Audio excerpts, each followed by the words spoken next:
Euler proved a few other theorems in graph theory which pertain back to his circuit and path theorem. And I wanted to explain the relevance of some of these and also answer the question, well, why is it impossible to have one odd? And technically, there are a lot of other impossibility cases for the number of odd vertices that a graph can have. And this is what we refer to as Eulers Sum of Degrees theorem. What it says is the sum of all the vertex degrees in an entire graph is equal to twice the number of edges. And what that's another implication of that is that the whole graph must have a total of even. And the second part says a graph always has an even number of odd vertices, hence they come in pairs. But basically, let's look at a very simple graph and kind of talk about why this makes sense. Let's say we have, we're returning to the graph right here from that we were, or you can't see what I'm doing, this graph right here that we were talking about before. Let's try to think about Euler's sum of degree theorem and really what it's saying. So this is the sum of all the vertex degrees is equal to twice the number of edges. So if we were to think about that, well, let's go ahead and add up all the vertex degrees. So A had a degree of 2, B had a degree of 3. Cannot write with my mouse. C had a degree of 3, and D had a degree of 2. So if we add up all those and find the sum, that would be, well, 2 plus 3, 5, plus 3, 8, plus 2 is 10. So the sum of the vertex degrees is 10.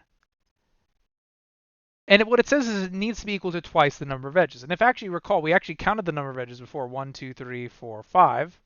And notice that if you double the number of edges, it gives you the sum of the degree. And actually, there's a really obvious reason why this is true.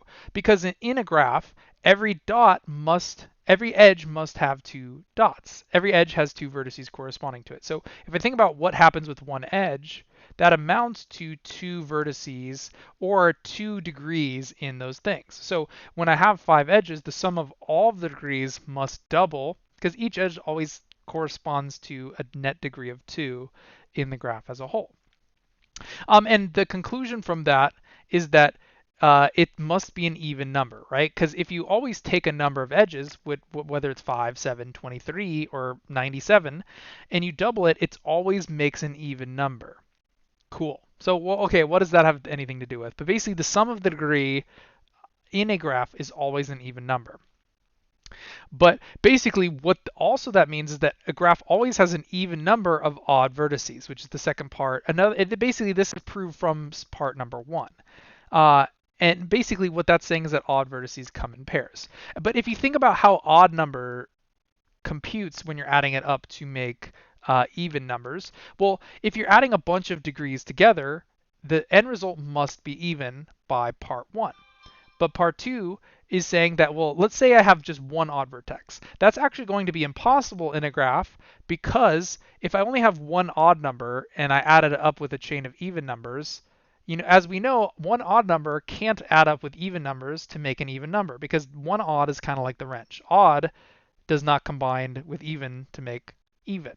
So if we have one odd, it's impossible to have a lone odd vertex in a graph since the sum degree must be even.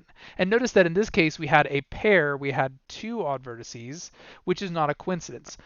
Odd vertices always come in pairs, which is an important thing to note. And if you're wondering, well, why is this important? You'll see in 5.4 why this is relevant to what we call Eulerizing. But basically, you can just remember that basically the answer to what we should care about, what comes through this theorem, is that odd vertices will always come in pair. If you have one, there has to be a second. And also that you can't have an odd number of odd vertices. There can't be 3, there can't be 5, there can't be 7, etc. Because when you add up odd numbers, they have to be paired together to make a net even degree. So anyways, that's the sense behind these rules. These are all things that Euler noticed, and he proved them again mathematically. This one is much easier to prove than his circuit and path theorem, but it's a relevant theorem for dealing with the other ones.